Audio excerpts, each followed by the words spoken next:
And in that same cell, on that same day, at the same moment, what I did, and I'm going to give certainly practical tools, but again, faith's a big part of my journey, is I just looked up, whoever your higher power is. I happen to be a Christian. And I just said, God, this is where I got myself.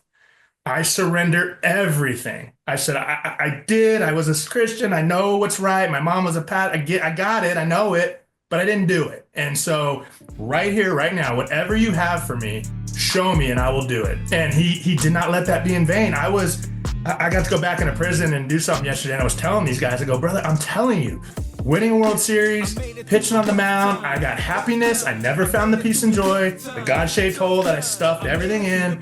And I found it that first day. And I walked out 3.5 years in prison, dirty jobs, race riots, terrible conditions, and all that's bad.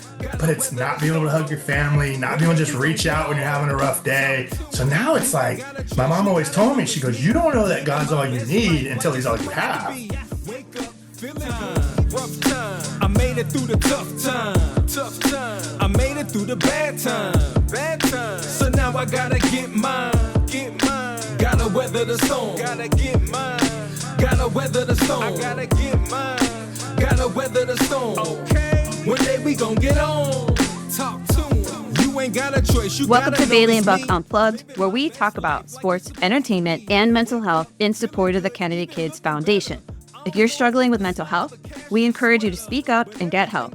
A great place to start is 988. That's the free crisis prevention lifeline. Or you can check out the resources tab at kennedykids.org. If you are in an absolute emergency, please dial 911. Either way, we want you to know that you are not alone and that you don't have to struggle, and speak up, get help. There are resources available to you, and we are here to support you. If you're new around here, I want to introduce you to our host. I am Misty Buck. I am an author and a mental health and performance coach. And my co-hosts are Robert Bailey. He is the president of Rosenhaus Sports, the president of Kennedy Kids Foundation. He's a 2-time Super Bowl champion, 2-time college national champion. He's an NFL record holder, and he's an ESPY winner. And we are also joined by Bailey Brooks Masburn. She is a celebrity wedding and event planner, a former NFL cheerleader, and the executive director of the Kennedy Kids Foundation. Hey, and welcome to another episode of Bailey and Buck Unplugged. We have another very special guest for you today. I am super honored to introduce you to Brandon Puffer. Brandon is a former MLB Major League Baseball player. He was a relief pitcher. He played with, the Astros, the Padres, the Giants, and I believe one day with the Red Sox, which is how you got that ring, which maybe we'll get into that story because that's kind of interesting. He's also a father, a grandfather, and he's the author of a book called From the Bullpen to the State Pen. So I think we're going to get into a lot of your story today, Coach, and talk about how you got here, right? You really your journey and what you've learned and how you've evolved. And I know a lot of people are going to learn so much from what you're going to share today. So welcome. Thanks for joining us. Yeah, thank you, Missy. I'm fired up to be here. The mental health journey is something that is ongoing and has definitely been a big part of my life. So anytime there's an opportunity to maybe shed some light on that or encourage folks or be encouraged, I'm all in. So thank you guys for having me. Yeah. Well, yeah, thanks. Yeah, of course. Thanks for your time. And again, I know we're going to learn so much from you because everybody has a unique journey, right? A unique story, some more public than others. Some have specific things that they have dealt with that maybe other people haven't dealt with, right? So we always like to kick off with the same question, though. So we're really going to just jump right into it. Yeah. Was there a specific moment in your career or in your personal journey where you really realized the importance of mental health? Yeah, Mr. I think there was, and it was a little later in the game for me. And I don't know if it's because of kind of the era I grew up in or played in or whatever the case may be. But particularly with the mental side of baseball, I knew it was an important thing, but I didn't realize how important until probably my early 20s, long bus rides in the minor leagues. I'm reading, trying to, pick up some knowledge. And I started diving into those books. And what I learned was those were so important for my journey as a baseball player, but also they always paralleled life. Like I started figuring out, oh man, the way I think and the way I talk to myself and the way all these things are so important. Yeah, for me as a competitor, But like I said, I really started realizing, oh man, I don't have this right in my personal life on how I'm showing up in relationships and different things like that. So I'd say about early to mid 20s, I started dabbling in those mental side of baseball books, and they illuminated a lot of this in my mind. I got really curious about it, and then started realizing, man, I'm pretty messed up in this regard, and I need some help. So I started just really reaching out and started listening to more and read more about those mental health aspects, some things we can do to maybe fend that off or improve it. But certainly it illuminated to me that was an important aspect that I had been neglecting. Wow. So what was like your favorite of those mental side of baseball books that you read? What would you say is your favorite one, or something that like really created that aha moment for you? Yeah, I would say there's a gentleman named Ken Revisa, rest in peace. He was really a pioneer on the mental side of, I don't think just baseball, but sports in general. And his book, Heads Up, was kind of the first one I dove into. Mhm. And that led me to Harvey Dorfman's The ABCs of Mental ABCs of Baseball. And then I got into Mind Gym and The Wow. Champion's Mind by Afrino. I hope I say that right. But I just started like consuming these books because it was so fascinating, and diving in and kind of like me opening up the inside of my mind. Scary thought, but it really was the first time I took any interest in that. And so from that point moving forward, it's been an up and down battle for sure. And like I said, it's always a journey to this day, but it's been something that I know I have to be very intentional about, and something that I certainly know to show up as the best version of myself, I need to stay on top of.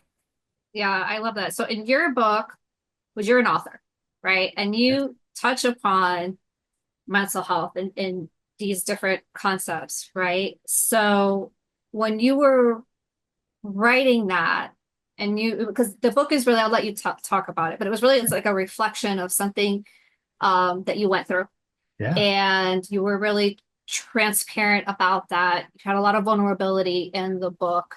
So in that book, which again is from bullpen to state pen, right? Did I get that right? Yes. Yes. So in that book, though, when you were kind of going through it, did you have further like revelations as you were writing about mental wellness? Did things come back to you from those books that you were reading in your earlier days? Yes, they sure did. And so, yes, when I ended up, as you alluded to in the intro, I had that big dream of being a Major League Baseball player, and thought, man, if I could just do that, my life would be complete and I would have all this peace and joy and Yeah. life well lived, right? And then I experienced that. And I think a lot of athletes, I know we have Robert on here as well. It was like, yeah, it was really cool. And it was nice to kind of achieve a big dream, but it didn't give me that peace and that joy and that what I thought it might bring to me. So it was the pursuit of the next thing all the time. Well, it's the next contract or the next good outing or the next whatever. And so, yeah, what ended up happening with me is I paralleled that with, I had a kind of a, well, not kind of, an addictive mindset, and an addiction was a part of my life and my family. And so when I didn't feel that peace, that joy, and I was always, for me, it's more of like an anxious, I know there's a lot of different, there's a depression, there's a lot of the whole spectrum of mental health. But it always, not always, but usually shows up for me really anxious, like, oh, I got to keep going and do the next thing. And so that ended up for me, when I didn't want to feel that, I would numb it with things that, alcohol or drugs or pills or promiscuity or whatever the case may be, to just not really feel my feelings, right? Like I think a lot of us do. And so where that would lead me, as you know, and the book kind of gives a hint, from the bullpen of a Major League Baseball player to the state pen. I ended up making choices, and one choice in particular that had big consequences. And I got a 5-year prison sentence where I'd go serve 3.5 years of that. And that's when I thought I had it, right? It's like I was scratching the surface, but obviously with where I ended up, I didn't. I wasn't showing up well in my mind. So once I had that time, and obviously, faith's important to me, so God had my attention. It was like, okay, there's way more than just you might be an alcoholic. There's all these other traumas from when you were little, and your, these walls you put up and these barriers from things that happened to you that may have been out of your control. And so I really dove in during that time, my incarceration, to cognitive intervention, really was intentional about what books I would read with my time. And it did, to your point, it kind of kept showing up as you knew these things. You kind of have a baseline of what you need to do. It's just important, kind of like working out in the gym. Like you can know what to do. And if you don't go do it consistently and all the, again, all the time, then it's going to get away from you and you're going to lose it. So I think for me, it was just another wake up call, and a pretty big one, of let's stay on top of your daily routines, what you're consuming in your mind, all these different things. And I wish I did it perfect now. I don't, but it doesn't take me long to realize when I'm getting off track now and going, okay, you have these tools, you better get back to them because you're kind of being a knucklehead. Yeah. Well, Yeah. it's good to have that awareness. I know sometimes people go through life and they think they have it or they don't. And I think we're constantly creating awareness. So Robert, I know you work with a lot of athletes, and you're probably always kind of, as the agent, right? Always kind of helping between the line of mental performance and mental health, and kind of where, like where is that line at? So where do you think? The performance, man, they in professional sports, performance is everything. It really is. And I want to, Coach Puffer said something, earlier about that aspect. And one of the things that it brought memories for me was just as a player, as a football player, and I played cornerback, so I covered wide receivers. As a football player, for me, the biggest mental hurdle that I had to get over is giving up a touchdown, and not just giving up a touchdown, but actually going from winning the game to giving up the score that makes you lose the game. That is another pressure in itself. And I wanted to bring that question up to Coach. Coach, you were a relief pitcher. So as you come in for the starter, and the starter's walking off the pitch, and you guys are winning the game, I'm sure there were times when you came in and you gave up some runs, and you guys end up losing the game. At that moment, like, how was that for you? How did you handle that mentally? Because for me, I would go home and I couldn't sleep. I had a horrible week mentally until the following game, where I had to do something to actually erase it. That's how long I kept that with me. How was that for you as a pitcher, giving up the runs that actually ended up losing the game? Yeah, I can really relate to that, Robert. And I think like that one-on-one in-game competition of the corner and the receiver, right? Yeah, and then you and the batter. Me and the batter, right? So it's very similar. There's the game, but then there's that game within the game. And certainly there was plenty of times where I was in that position, and I really took, as any reliever would, a ton of pride in, okay, yeah, I want to protect my own runs and my own game, but man, when I come in with my buddy, my partner, my teammates' runs, I really put a lot of pressure on myself to not, as they say in baseball, cash those in. And so when I did, I took it harder than when it was just I always took it hard. I'm like you, Robert. I teach kids now. It's like, man, when you take a shower, let it roll off you. That never rolls off you. It never rolls off you. To be honest, coaches start looking at you sideways, and it's gonna be okay. But everybody's looking at you, man. And that, as a pitcher, you gotta go home. Yeah. You walk out of the locker room, go home knowing that you threw the pitch that cost the game.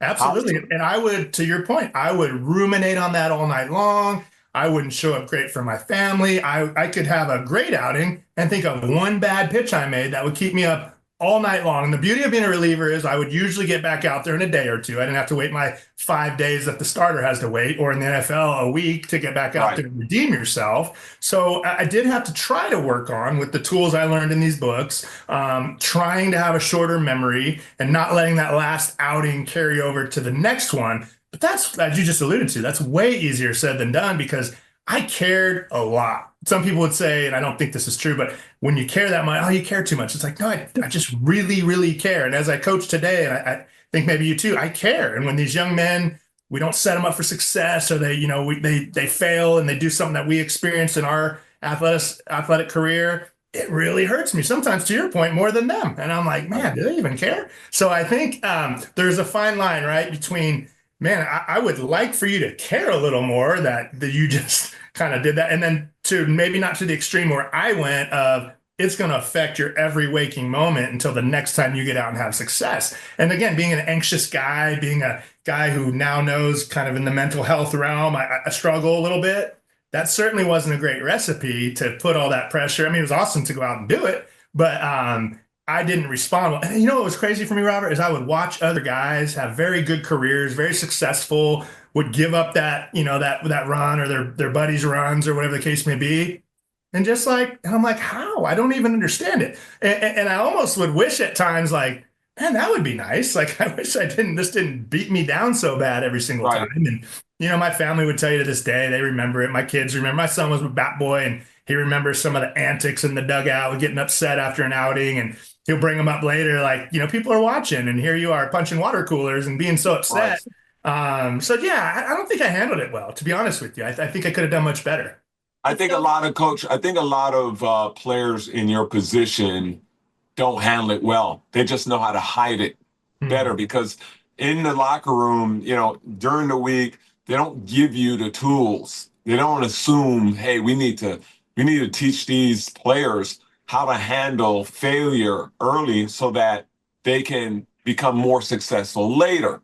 They don't think that way, but it's just about when you're 19, 20 years or 21 years old, and now they're paying you big money to be successful, and you're thinking about, hey, I screwed up. Not only are you thinking I lost the game, but you're thinking too many more of those and I won't have a job. Absolutely. Did you ever put that kind of pressure? Like, this is my job and my family. Did you put that kind of pressure on yourself? And what tools do you remember using, if you did use any tools?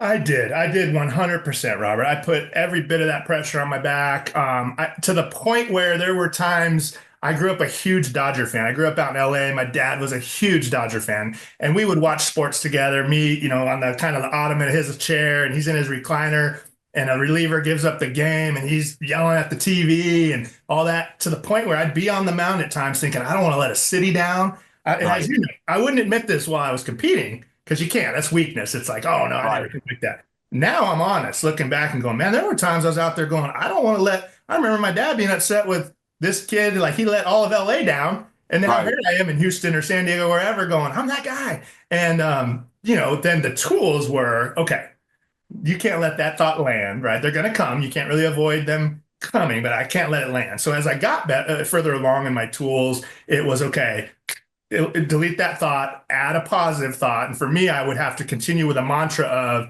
one pitch at a time, pound the zone, trust your stuff, one pitch at a time, over and over. Because as you know, we can't just stop thinking. Like, we're going to think out there. And so if I didn't implement those positive thoughts, that self-talk, then that's when those things would pop in. Like, oh man, if I walk this guy, or, somebody's about to come off the disabled list and they're going to be sending someone down, and that someone could be me if I'm not perfect tonight. Right. And so real thoughts that show up.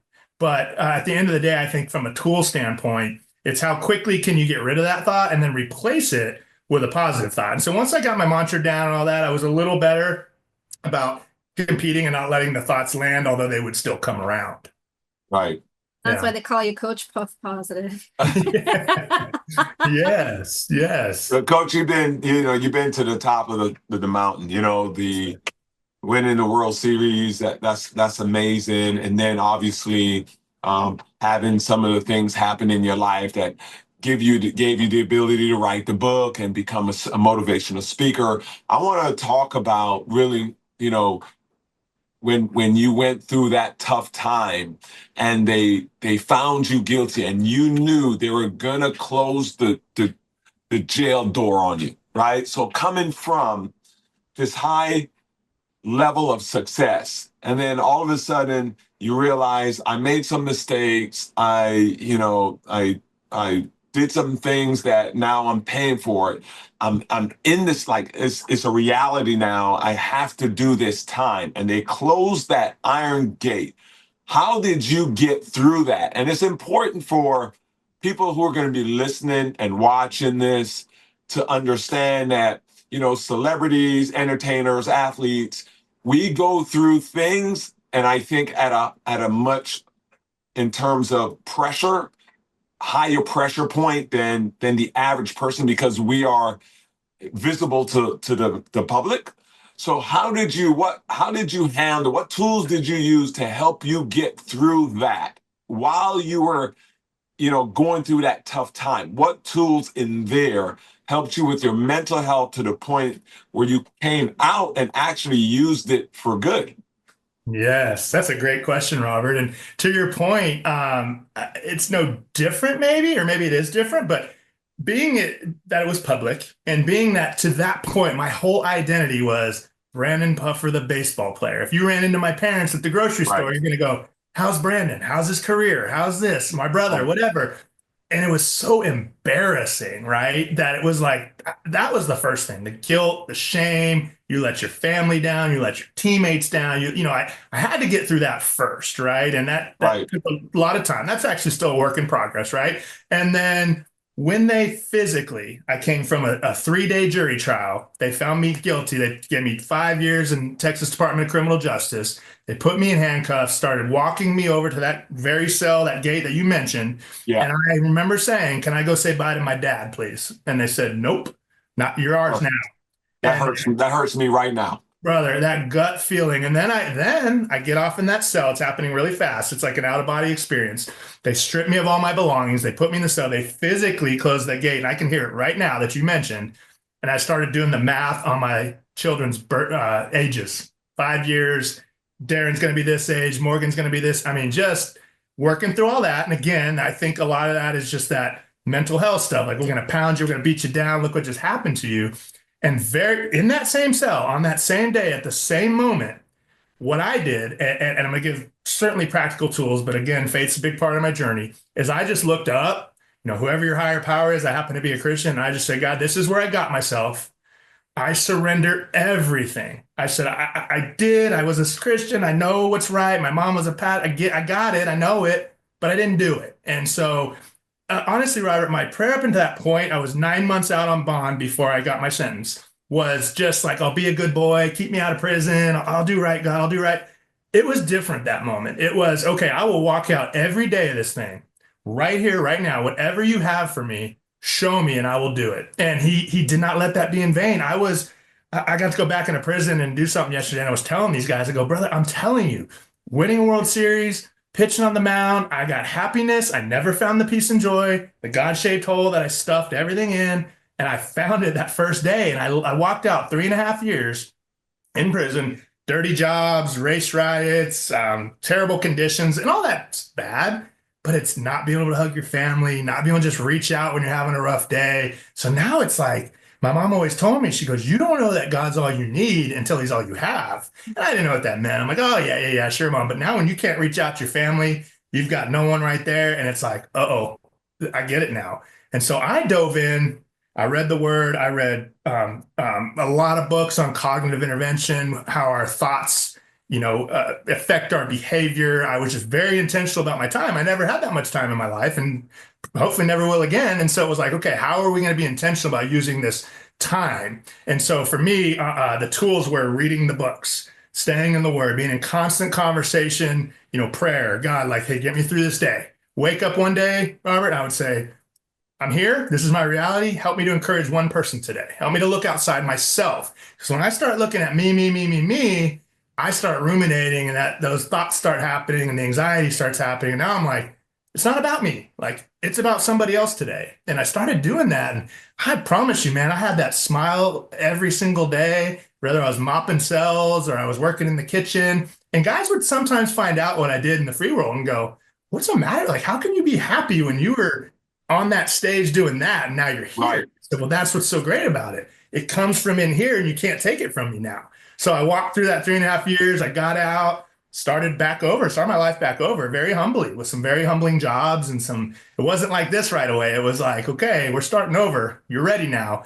And just continuing every day to go, okay, you woke me up. You put breath in my lungs. That means you have a purpose for this day. Just show me what it is and I'll walk it out. And of course, I don't have perfect days. You make it sound like it's so great all the time, right? But I do know there's a purpose. And at the end of every night, including when I was locked up, it was, thank you for getting me through one more day, and I'm one more day closer to my family. I thank you for that. And so just being grateful, it's really hard to be anxious and upset when you're grateful. And you can be grateful. I can be in that prison and find a lot of things to be grateful for. And I can be free in this free world these days and be in prison in my mind still. So it's not just the physical prison, right? Yeah. Right. I love what you're sharing, Brandon. I want to let Bailey jump in here. Yeah.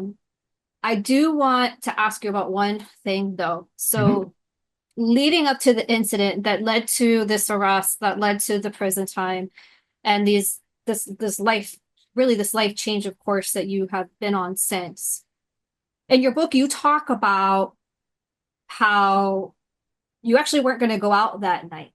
Mm-hmm. And you let maybe a little bit of peer pressure sink in, maybe a little bit of that voice telling you, you had the voice of like, don't do this. And you had the other voice saying, why not? Like, how bad could it be?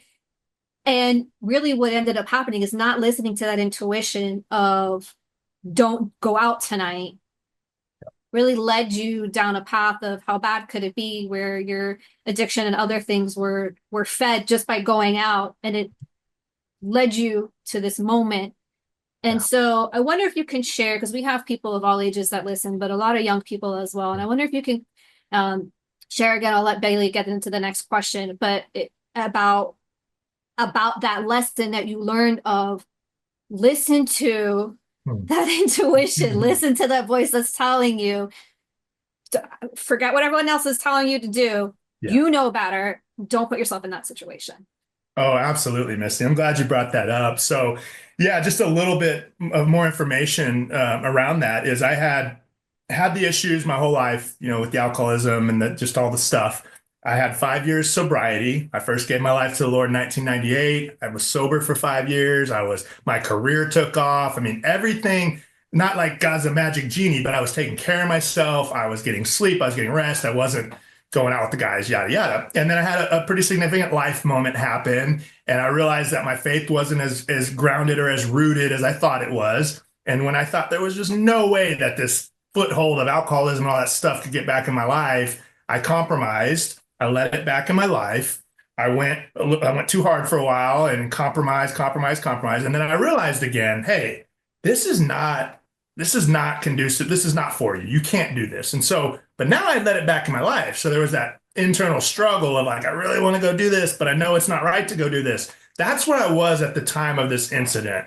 I had gone the whole season of telling this team I was on of a bunch of great guys. I was the old guy. I was the Bull Durham, the guy who'd been to the big leagues, was back in the minor leagues at age 30 something. Just really, the whole role was to mentor these young men who are all going to be pretty good big leaguers one day. And they were, which is ironic, right? I'm here to mentor them and I'm their chapel leader and I'm their mentor off the field. And I was kind of like double standard, like, no guys, I won't go out with you, but I'll go out on my own and live in one of those kind of lives, which is really a hard place to be. It's when you know what's right and you're not doing it, that stinks. So to your point, that all kind of culminated this one moment where all year long they're going, come on, Puff, come out with us, man. We heard you were fun. Let's go. And I'm like, no, guys, no. And a couple times I had said to them, one guy's like, well, it was one night. And I go, you know what, man, I could ruin my life in one night. I had said that prior to this incident. Wow. I had enough experience and watched my dad go through it and to know that was a possibility for me, because I'm just not the same person when I go out and start, having a drink. It's not for me. And so I was driving into the ballpark that day and I thought I got in a fight back home with my spouse at the time, and we were in a championship series. And the next week I was going to be back home, back in the family life. And I was like, I'm going to blow off some steam. What's one night? These guys have been awesome all year. Let's go. And Misty, immediately what you spoke about, I felt this small, still voice go, don't do that. That's a bad idea. And I'm like, oh, come on. What is that? Get rid of that. That's not true. And I'll go a step further. I remember hearing or feeling or whatever you want to say, as a matter of fact, when you get to that field, you go in and ask for help because you're going down a dark path and you're too afraid to tell anybody because you're the leader and you're this. And my immediate thought, maybe Robert can relate to this, was I'm the old guy. I'm the veteran. We're in a championship series. That's selfish. I'm not going to put my team, I can hang on for one more weekend and go home and figure it out. Right. And so what I do, I didn't listen to it, came in, said, all right, fellas, what are we doing tonight? And it was game on. And that small, still voice, I'll never forget it, man. I would sit back and go, I just didn't go out. Like people always say, well, what if you did this? I knew better. I heard it. And so to your point, to just encourage people, peer pressure is going to happen. When you feel it and it doesn't feel right, it's not right. And it might not be that first time that gets you, right? Like there was some warning signs, like you get your warning signs in your car, your check engine light, you don't do anything about it. Eventually that thing's going to blow up. Or if you got swerving off the road and you're hitting those little, well, you can recorrect. But if you don't, it's about to get real bad. And so pay attention to those warning signs and listen to those voices, because I sure wish I had. I think it's this conversation has given me a little bit of fear, like I'm a mom. I'm mom to five, and two of the five are scholarship athletes in college, and one's about to turn pro within a matter of months in basketball. But it's like you and Robert had this conversation earlier about how much pressure it is when you mess up the game, and how long you hold this information for. And my natural inclination is to always like solve a problem or like figure out what the process is to circumvent something like that. And listening to the two of you from two totally different leagues, like share the exact same weight. And when we talk to our kids here, we call them adding rocks to your backpack. Like, try not to add any more rocks to your own backpack to make it any heavier than it needs to be for yourself to carry it and get through life. And these rocks that are added to your backpack by mistakes, because you're humans and you're allowed to make these mistakes, but apparently in your sports, in your respective sports categories, you're not allowed to make these mistakes without punishing yourself, especially like when Robert alluded to the fact that like people are looking at you. I know what that feels like. I understand what he's referring to. And it's like, how do we, my first listening to the two of you talk about that freaked me out, because I'm like, oh my God, these kids have been in these sports since like 5, some of them, 10, some of them, all the way through to I think you're almost 50 now, or not 50. Like, so that span of time is so long that you've been putting these extra rocks in your backpack because of these mistakes you're making. And like, what collectively can we do in sports at that point? Because so many of our kids play sports that really, it sounds like that's the source of a lot of mental anguish for these teens, like, and people. Like, that's the source. Like, what if we implemented something like that far in advance, where it's like we're teaching the kids how to deal with the mistakes, and they're allowed to make these mistakes versus being afraid of being replaced and not good enough, and oh, you screwed the game for us, like that whole thing. Like, holy crap. Yeah, yeah.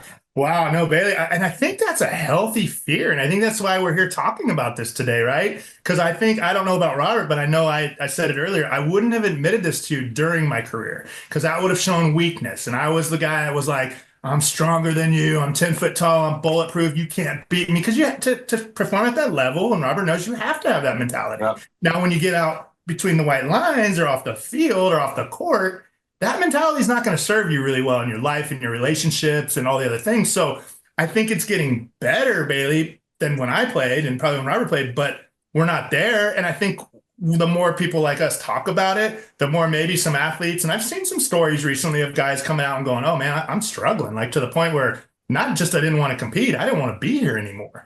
And so I think the more people talk about it and lend a voice to those that are thinking it but don't want to say it, because I thought it all the time. It was like, I'm scared to death, I'm anxious, I'm nervous, I'm all these things, but you wouldn't know it, because I'm the tough guy, and I'm gonna strut in there and I'm gonna get it. I'm gonna make this happen. I'm gonna pick up my bootstraps and go. Meanwhile, adding rocks all the while of not dealing with those things. And I used to see guys in the clubhouse after a win being giddy, and I was that teammate. I was like, hey man, keep it down. Like, respect your teammates that didn't have a good day today. And maybe they were handling it more healthy than I was, but I was like, have respect for your teammates. Don't be in here, chumming it up and laughing. So I think it's a healthy fear, Bailey, because I love the fact that you're looking at, okay, my very own sons, who I certainly have a voice in their life right now. I think the biggest thing is baseball was by far my identity. It just was until this moment. I mean, it was everything. And I think what I try to preach to the guys I coach is baseball is something you do, but it's not who you are.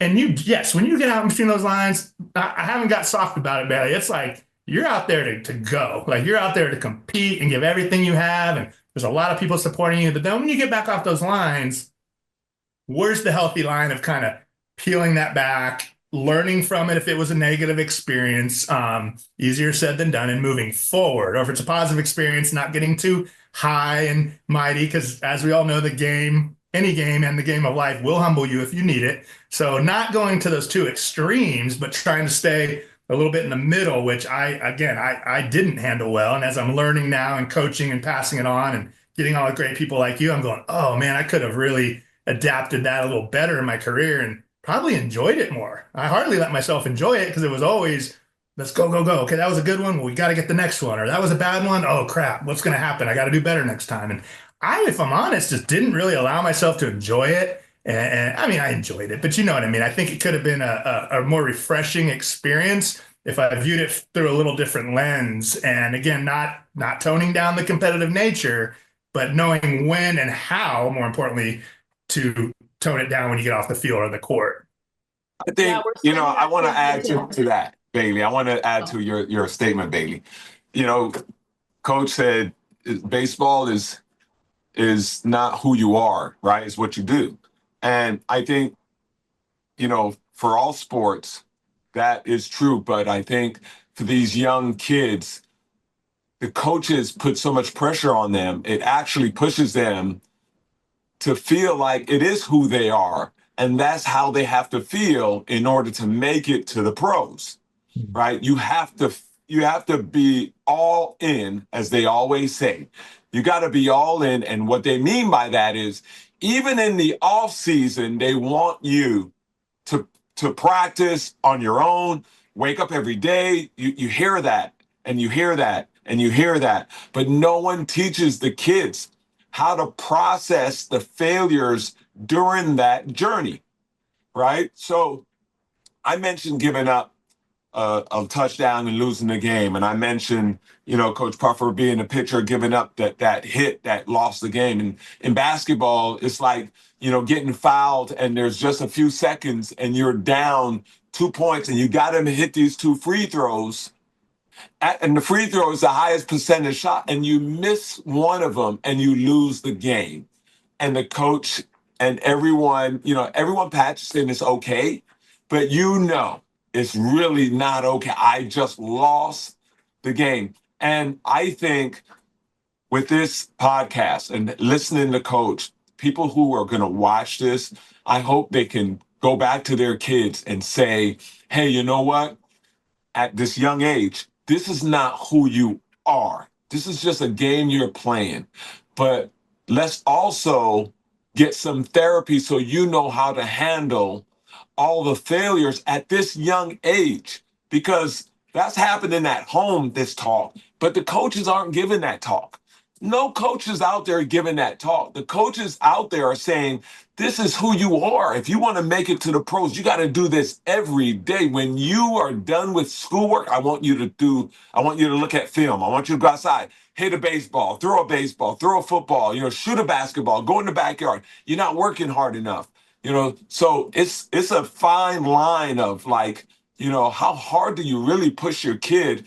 And, I believe it's not enough tools being taught to the kids on how to handle those pressures.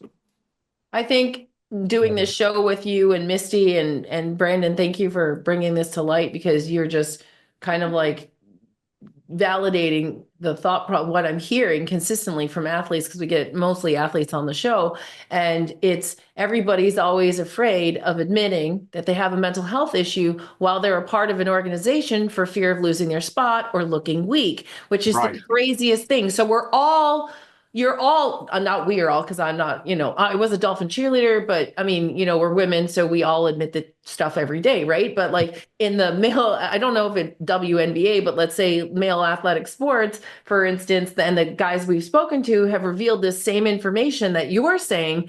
And it's so consistent all the way through. And then now we're identifying that it's like from the time that you guys step out on that field as a 5-year-old, this is the programming that you're receiving from your coaches. Oh, yeah. Who are parents. And this is sad because it's identifying the fact that this is how long it started and how much we're not providing the back end. What Robert's saying is the tools to be able to deal with the failures on the other side. You guys are being fed, eat, sleep, and breathe your sport. And that's what's going to get you where you want to go. And that's what you have to do. And you're all the sport. You're all things for the sport. And you carry this weight at such a young age that it's not allowing you to develop as a mentally healthy human being and part of society. And maybe that's where we also have to look and start talking about like, hey, the coaches that are coaching our kids, we're feeding our kids to these coaches like livestock for sports. Yeah. And literally the coaches that are feeding our kids need to be mentally healthy people that are good examples that also have the tools to talk to the kid, because that was my argument with my ex when he put my son in football. The coaches were screaming obscenities at the kids. My kid was 5, 6, 7, 8 years old, listening to curse words on the field about get this effing play and this effing this and that. I had that ball, and those were the coaches. And I didn't understand, coming from Canada and not coming from a sports background, why adults needed to coach these kids to play flag football. At the time was how he started, using obscenities in this manner and that much pressure because they were freaking 5. And so I'm going to segue and get off that soapbox, but I've got another mission on my back. And, as the executive director of Kennedy Kids, I'm constantly trying to figure out where do we insert ourselves to help these kids be better humans and participate in society, mentally healthy. And you made a quote, I think, believe in your book, that said it wasn't like when you went to jail that, they treated you like you weren't even human. So I want to segue this a little bit into the fact that you were coached and conditioned for that type of environment. You were treated like in that type of environment by your coaches and coming up through sports, and the way that I think that the officers in jail would yell at you wouldn't seem too much different from the way a coach would have been yelling at you your whole life. And then you had to just lean on God in that moment. But like, how do you get through feeling so inhuman, knowing you're at the bottom of it? Like that's the bottom of it. Yes. Well, that's a great question, Bailey. And it was very difficult. I'm just going to be honest with you. It was very difficult because while yes, I had been, yelled at and beat down and pushed to my limits of my whole life as an athlete by coaches and whatever the case may be, you still, as a good athlete, are kind of put up on a pedestal a little bit, if we're honest, fair or not. It's just kind of the way it is. And so whether you walk in that or you don't, and whatever the case may be, it just is true. And so now when you're in a situation where you're literally called by a number or inmate, not your name, you're still a good human being. You still feel like, man, I think if we were out there, you'd really like we could get along. But when they have that authority and they talk down to you, it was very difficult. It was hard for me to do. But I just, again, it was like, okay, well, this is my reality. And so how am I going to combat that? And for me, it was not believing what they said or who they said I was, and standing on God's word of who he said I was. So again, whether it's God's word or just healthy affirmations, I had to continue to repeat that stuff. I still have my Bible that was with me all 3.5 years. It's held together by stickers and things like that. Wow. And I go back to it a lot because that was the time when I was like, okay, what did I write? And it was different notes and different affirmations and different stuff of like, hey, this is who you are. You're not who they're saying you are. And you're bigger. Back of my book says you're so much bigger than your worst mistake. That's my encouragement to everyone. It's like, that happened. You did that. It's a mistake. You own it. You be humble, you change the behavior, and you move forward the best you can. And I make that sound pretty easy, Bailey, but I'm several years removed from that mistake. And every day there's at least one moment where I'm like, that enemy gets in there and goes, you remember who you are. Why would you even come on this show with these people? What do you have to say? Because you're just that guy who did that. And it's like, no. So they're all over my office. It's like affirmations. Oh, I feel like you're the guy that survived that, not did that. Thank you. Like you're the guy that survived that. Like we need to hear, your faith-based testimonies are everything, because that's how other people make it through stuff, because they're like, oh, I looked up to him and then he did this really bad thing. And I was like, oh God, but I still like him, but then you made it through and we're so happy you survived it, but people witnessing that and being able to go through that journey with you is a testimony for them and an example for them, that they then compare whatever they're going through to like, well, if he made it through that, I mean, I didn't have to go to jail, I didn't get treated like subhuman, and when I don't think people even really understand what it's like to be locked up and have everything stripped from them. So I like the fact that you said to me just now in your answer, I still have my Bible, it's held together by stickers, which means it was totally loved and used, because everybody knows the teddy bear with the eyeball falling out is the most loved of all the stuffed animals. But like you said, you wrote, like, I assume in jail, you don't even get to write. You don't get pen and pencil. Like, I don't know what that looks like. What does a day in jail look like? Just so that teens who are struggling and they have that devil on their shoulder know, like, hey, you don't want a piece of this. I think that should be shared as well. Yeah, no, you sure don't. I appreciate the encouragement in that as well. It always encourages me to keep hearing that from other people. So you can write, but there's these little flimsy plastic pens to ensure that they can't be made into a weapon, and they're not very comfortable. But you can go to a commissary or a store. Maybe even people from the outside can send you notebooks. I had a diary, a journal that I kept, and so that's a big part. I think about every chapter in my book leads with like one of my journal entries. And so, yeah, you can. I mean, there's paperwork, there's pens, there's things you can do in that regard. So I wrote all that out. Or if people sent me books or bookmarks or whatever the case may be, you can get that stuff. You can receive that stuff from the outside. You can. But yeah, there was a time, just to kind of go back to the subhuman aspect, where I was a SSI in prison. So I'm mopping, I'm cleaning. I went to get my supplies, and there was an officer there. I'll never forget his name. I'm hoping I don't get him in trouble. His name is Mr. Ponder. Big guy, tough guy, always yelling at everybody. And he looked up at me, and I was at a point where it was hard to make eye contact because you felt shame, right? And he goes, Puffer, which was rare. It was usually inmate or your number. I said, yes. He goes, you really pitched for the Astros? I go, oh, yes, sir. I did. And he reached out his hand, and I'll never forget it. And I looked at him. He goes, do it. You can shake my hand. I'm like, he's setting me up, right? I touched his hand, and I went to tears. I get chills thinking about it, because that's how subhuman you feel. And he was treating me like a human being just by shaking my hand. Yes, it was because I pitched at a whatever level, but he actually said, hey, go take, because you can't show weakness in there. Go take a little break. We don't want you to, don't tear up. But it was that hard or that raw or whatever the case may be. And so, and something you mentioned a little bit earlier, Bailey, just kind of transition. In my role now, I have a youth and high school baseball program, select or travel, like I'm sure like AAU and basketball, right? And we have several teams, 30 or so teams, so 60, 70 coaches. And that's my biggest thing now is like, be transformational, not transactional. Like, we've got to love on these kids. We got to know what they're going through. And I'm not always great at it. I need reminders all the time where I'm like, what's wrong with this kid? He's screwed, and I'm like, wait a minute, he might could have had a bad day. So to your point about the kid. Yeah, he's a kid. To the point about the tools and giving them the effort, like I'll often say to our athletes, hey man, like I'll say it today probably because we have our first practice for our high school guys. I'll say, what's more important, the physical side or the mental side of baseball? And every one of them is going to go mental. Like, okay, right answer, right? How much? And they're going to go 70%, 90, 10. I mean, it's going to be a pretty high number usually.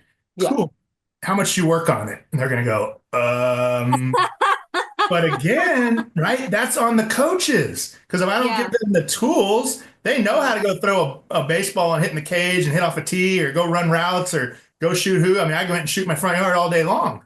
But if I don't give the tools of the mental aspect, the focused breathing, the focal points, the affirmations, the mantras, that's on us. So after that, they'll be all embarrassed. I'm like, no, that's not on you guys. That's on us. So I think the more that we can, and I'm learning just from being on this, which is awesome, pouring into these kids. I needed this before our first practice, so I can go love on them. But the more, we can't probably change them all, but the more people in sports that are willing to admit, man, I struggle with this, and I'm going to try to do it different for these guys rather than the same. I think we can chip away at it a little bit at least.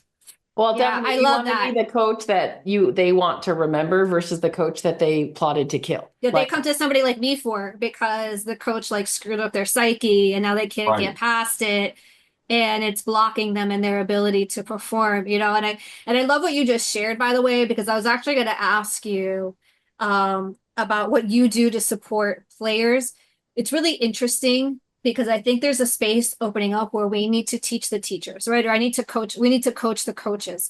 I'm getting more and more. So I send out like a newsletter every week and I have, content on my site, whatever. But I'm getting more people coming to me that are non-athletes, people who are coaches, who are athletic directors, who are play other parts in the organization, whether they're even trainers, right? And they're saying to me, Missy, I need resources to help these athletes. I don't know what to do. I know they need help and I know they need support. I don't know what to do or where to start or what to tell them or anything like that. So I'm seeing that space open up a lot more, which I'm really encouraged by. So I'm really happy to hear that you're sharing these tools. And I think, I think might have been Bailey saying earlier that stuff's happening, while you're playing, and then you come home and it's the parents' job to be like, okay, like, let me teach you these other skills. But I do think that in the future, we're seeking more of a balance of the coaches coaching the sport, but also building the person up as an individual, right? And helping right. them learn these tools. Yeah. Yeah, so if you're a parent, yes. you came home after doing the math Yeah. for your kids. Yeah. So with what Misty is saying, and you being the coach for the team that you're working on as well, like what did you then implement for your kids coming home after 3.5 years as far as like therapy and coaching or parenting? Because it kind of all, what to Misty's point, like these coaches are asking her for resources. And my question to Misty was like, are these coaches parents? Because if these Right. coaches are also parents, it's not really that different. You're just coaching someone else's kid, but really you're just parenting them while you have them in this football section or baseball section. So like you coming home after 3.5 years, I'm thinking too now about the mental health of your own kids and Yeah. where they, and the that big gap and this open space of not having their father in the area. Oh, absolutely. It really does come down to just an incredible redemption story. I mean, just incredible, man. Like I will tell you, long story short, my son was with my parents at the time, so I spoke with him probably weekly through his high school sports. It was a very pivotal time for him. He was in middle school when I went away. My two daughters ended up going with their mom back to her hometown and had no phone set up, no nothing. So zero communication for about 2.5 years. The Wow. hardest thing I've ever been through. Like I tell people I've eaten spaghetti off a chow hall while they're spraying us because there's a race rag going around me, but I want to eat because they're going to lock us down for a week. And they're like, that's hard. I'm like, you think that's hard? Don't hear your daughter's voices for a couple of years. That's hard. And the first day, I'm telling you this because I'm going to go to where, when I did get out, after about 2.5 years of the 3.5, their mom got in a different situation where she was able to put the phone on. And it was like, I'm going to have a phone call with my daughters after 2.5 years. Ashlyn was a baby. She's 17 now. Morgan was fourth grade, and she is now 22, a nurse, a mother. I mean, just a rock star. They were little girls, and Morgan was daddy's princess. Like anywhere I went, she wouldn't let me go without her. So it wasn't like, oh yeah, he's gone. It was like devastating, right, for all of us. And when that phone call happened after 2.5 years, I got on the phone with Morgan, and she's just so sweet, and she just like kids just they just I've noticed they're just willing to be forgiving, and she's just having a happy conversation. She says to Ashlyn, who's about 2.5 now, 3, Ashlyn, you want to come talk to daddy? And Ashlyn said, Morgan, that's not my daddy, that's your daddy. And I share this with everyone, especially inmates, because I'm like, guys, I know what it feels like to be kicked in the gut when your baby girl says something like that, right? So that happened. I wrote him consistently. I encouraged him consistently. I got out. If you saw us together to this day, baby, I mean, and I'm going to answer your question. It is just incredible the redemption you can have if you do the work. Because if I popped out of there after 3.5 years going, all right, dad's back. Remember that guy was the athlete. I'm the guy. Pay attention to me. They're going to go, wait a minute, guy. Like, hold on. But what I did was I just really, and it was because of the experience, came out very humbly, very vulnerable, very transparent, very patient. Like, hey guys, I love you. I'm here. I'd love to see you. And we rebuilt this relationship on honesty, just earning trust back, right? Like, again, if I come out and the behaviors are the same, I don't get this period of my life right now where it's you see Ashlyn and Morgan and baby Berkeley, my grandson, and all of us together. And people are like, there's no way you spent a day away from them. I'm like, I not only spent years away from them, I didn't hear their voice for 2.5. And so that's such an encouragement. It makes me sad to talk about, but it's such an encouragement because some of it's happy tears because it's like, I can't believe, and again, it's not possible without God's restoration and redemption, where we are now from where we were. So the tools were owning my behavior, not coming out and go, oh, they did me dirty. I don't even belong there. It was like, I made a mistake. I did my time.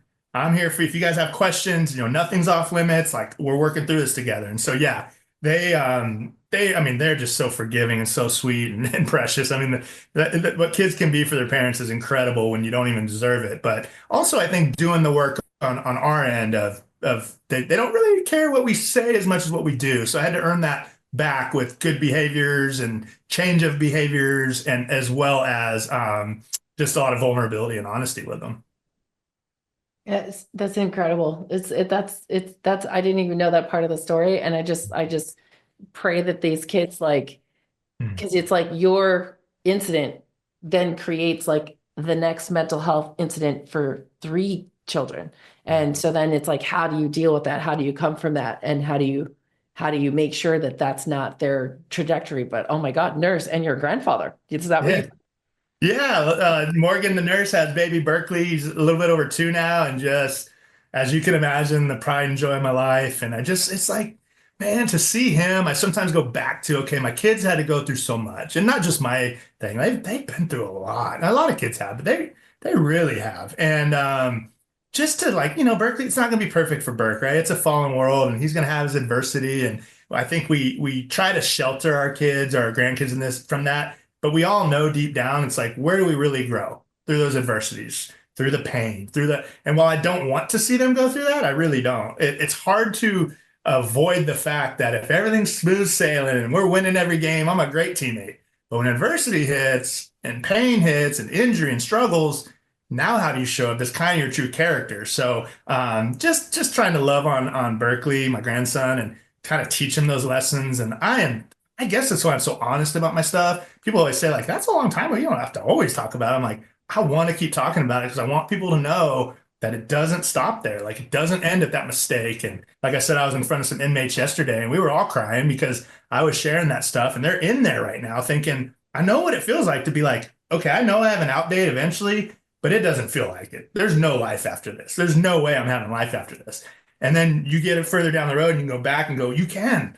I'm telling you, you can. Like, I'm doing it. And people who came into prison and encouraged me when I was there, the ones who had done time, I perked up. I'm like, wait a minute, you went through this and you're actually thriving now? No way. And I respected and loved everybody that came in. But if they hadn't been where I was like, okay, that's easy for you to say, but you're not experiencing this. And then the ones who did, I'm like, wait a minute, tell me, show me, like, what'd you do? And so it's just, I'm not the same person without that experience. I know that. Probably just that athlete who's now a coach who's still a little bit self-serving and about myself, all that stuff. I think my eyes for other people and compassion for others has really been from that experience where I was incarcerated. That's incredible. It's incredible to watch you do the work, and just the way you talk. I get the impression that you like yourself more now than you did before. And that resonates through, like, your joy comes through because you can tell, like, just even by the way you interact with Misty and Robert and myself, when you like respond, when you're like, oh, thank you for the encouragement. Like, you can tell you've done the work, and it really shows. I'm super impressed. This is an incredible conversation for me. And Misty, our life coach, like, she's going to be the one that identifies what tools you're using and what work you've done. And for me, it's just a natural back and forth conversation because I don't have Misty's skill set. But Misty, your thoughts? I think, I mean, it's impressive, right? Because we all go through adversity and it's really easy to get trapped in that adversity. It's easy to get stuck in judging your adversity.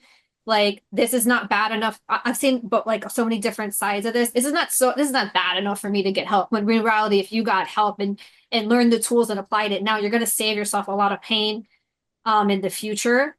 And on the other side of that is, I'm so messed up. There's no help for me. You see kind of all sorts and sides of this. And I think what's so amazing about what Brandon is sharing is that he's so honest. Brandon, you're so honest. And I think that's where a lot of people fall, because they're honest. That just makes the biggest difference, because a lot of times when we really think about it, guys, Robert, Bailey, Brandon, how often are we really honest with ourselves? Yeah. Right? Yeah. How often do we really say, like, no, I'm really thinking this, like, I'm really feeling this, I'm really going through this, instead of being like, I got to keep it moving, right? Like, a lot of us live in that I got to keep it moving mentality. Or Brandon, like you were saying, like, I'm good enough, like, what's one night gonna do? I've been doing a good enough job, right? We don't keep that discipline. We ignore those inner voices. And so I think, yeah, I mean, there's all sorts of tools and books and things that you can do. At the end of the day, you're responsible for you. Yeah. And you're responsible for the consequences of your actions, which have a ripple effect on not just you, but everybody else, right? So Yes. There's so much, Brandon, when you were saying, when you ask your players, okay, that's the percentage of the game, but how often do you work on it? That's really the synopsis, I think, of a lot of our conversations is, wow, we can really of not necessarily avoid suffering, because I think suffering and pain and adversity is part of life. There's no way around that. But we can put ourselves in a better position to handle failure, like what Robert was saying. Yeah. Right. And so I think, they call you Coach Puff Positive for a reason. You're a motivational speaker for a reason. You're an author for a reason. And I think that honesty of just having a really first and foremost tough look at yourself, having that honest conversation with God, and then being able to come forward with that it's really, it's not just inspiring, it's moving mountains. Oh, wow. Thank you. And I also want to kind of touch on real quick, like I'm thinking in my mind right now of this, like, and I know Bailey said it's scary, like, oh my gosh, this stuff is scary. And yes, one moment, one compromise, as I share in my story, can flip your life upside down. And you made a great point, Misty. If life was just about me, my consequences, whatever, like I messed up, but we talked about my kiddos, we talked about my parents, we talked about my teammates, people who believed in me. And part of my motivation when I get monkey brain these days is like, no. There's too many people that believe in me and I don't want to let them down anymore. So it's so important to change your lens to, and not like we always have to please everybody and all that, but like it's about others and not, my life's not just about me. But on the same token, like your life can change like that in a positive way. Like one phone call, one meeting, one whatever. If you're doing the work and you're looking and you're kind of like healthily walking through life instead of like me, I'm just covering and numbing and whatever. Well, I've also seen people just go from there and just like that, change your life for the positive. But you have to be in that state of mind and you have to kind of what you put out is what you're getting back. Right. Yeah. And so, you find what you're looking for. Right? I choose to put a smile on and people at the gym or wherever will be like, dude, you ever have a bad day? I'm like, oh, ask my wife. Like, heck yeah. Like all the time. She'll be like, there's times where she's like, have you talked to Coach Puff Positive today? I'm like, oh, I hate that guy. I don't want to talk to him. And she's like, okay, well, I think you could probably have a quick little chat with him today. So it's a choice. Like it's intentional. And people will ask, like, you're always smiling. It's like, you have to choose to. And then it's crazy how many more things just kind of start, I don't know, manifesting, whatever you want to call it, when that's your intentionality and choosing positive, choosing happy. Wow. Well, we usually close this show out with asking our guests 3 things that they use to change their mental perspective in the moment. Like what would you say are the best 3 tools that you would suggest our listeners utilize if they don't have any tools in their toolbox? Yeah, I think the 3 that I most often go to when I'm doing it right is to slow down and take like focused breathing. I call it box breathing. Like we all go through life breathing, obviously, right? You don't breathe, we know what happens, but it's like, do we really intentionally like, and I'll find myself teaching it to some kids I coach and I'm doing it with them because I'm teaching them and going, man, I haven't done this in so long. I need this, right? So the breathing aspect is like intentional, focused breathing is huge. I think the self-talk, the affirmations, kind of one and the same, are just as important. Because again, if you don't plant what thoughts are going to come into your mind, thoughts are going to come and they're not going to be from you and they're going to be negative and they're going to try to beat you down. So you've got to be proactive or at least have a verse or an affirmation or a saying in your back pocket that when that comes, no, I'm going to replace it with this. So your focused breathing, your affirmations, and then for me, the prayer. I mean, the prayer, again, I've shared my faith, but it's like whatever it is that is bigger to you and outside of you, because if you're just consumed with you, it's not going to be good. Rick Warren's book, Purpose Driven Life, the very first line in the book is, it's not about you. And that's the first line. And it's like, what does that mean? And then you read further, it's like, oh yeah, I'm not designed and my purpose is not just about me. And if it is, I'm not usually very happy. So just kind of thinking outside of others, thinking of your purpose. Once you find it and you're living in it, which I think a few of us, I think we are, it's a great feeling. Not perfect. I still get anxious. The more we do, the busier we get, right? There's times where I was telling guys yesterday, these inmates, I'm like, guys, you're never going to have this much time. Like I'm complaining about things that I prayed and wished for when I was sitting in that cell now. And I have to remember, wait a minute. You would have done anything to have this phone call back then. Don't dodge it or don't, whatever. So I think I answered your question with the breathing, the affirmations, and the prayer, right? Well, yes, you totally answered my question. Okay. To our listeners out there, you heard it here live from Coach Puff Positive. Thank you for listening to us. You don't realize God is all you need until he is all you have. That was like the takeaway from That was my today. favorite. Coach, I don't write down anything. I'm not a note taker. You don't. You got me You don't. writing stuff down. Yep, Robert doesn't, but he sure made me read that cue card to make sure we got it in the show. And I love that, Robert. Love it, Coach. I That love was a it, Coach. cool move. Yes, it Thanks, was such a good guys. show, Coach Puffer. Where can our listeners find you to find out more about your story? Oh, yeah. So coachpuffpositive.com. All my social media is Coach Puff Positive. From the bullpen to the state pen is on Amazon if they want to pick that up. There's that's kind of my story in the book. But yeah, all those places.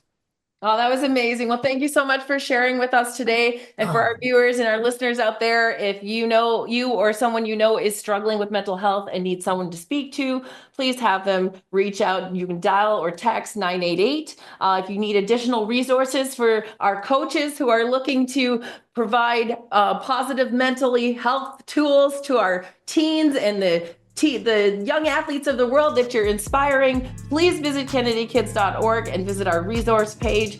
You can follow us, of course, like, share, and subscribe our show. Thank you so much, Coach. We appreciate it. This was a great show today. My pleasure. You guys are awesome. Make it a great day. You make it a great day. I will.